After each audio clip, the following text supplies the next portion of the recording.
So here's a really good example of salt deterioration. Okay, so we are in the water here. Alrighty, this is salt water on the river.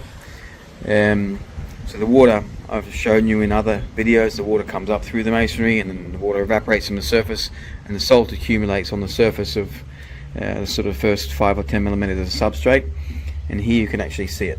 Alright, so that's your salt. Alright, so that's actual from the ocean. It's a really good example because you can actually see it happening right in front of your face. This is an acrylic render. Salt has gathered behind the acrylic render and the water has evaporated through the surface, and because the salts have accumulated behind the render, it's delaminating it from the wall. Alright, so you can see there it's hollow, and the salt is accumulating behind there, if you can see that. Alright, so all your salt's still behind there. I'll get a bit of a close-up. Alright, so that happens also in the west, and in, you know, anywhere where your bricks are in contact with soil and the damp course has failed.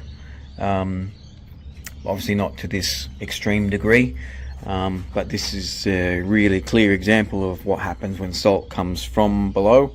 This is actually salt water, soaks up through the substrate, and the water evaporates and the salts accumulate on the surface. You get the damage occurring.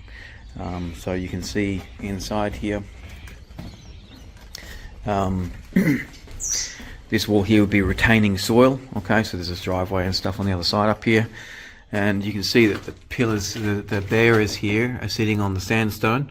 Okay, and the sandstone's wet, and that they're just turning to dust, right? So these bearers are going to eventually drop a little bit and the floors are going to bounce. They've actually put new piers in here and supported them all, so it's probably going to be alright, but that one's not supported by much.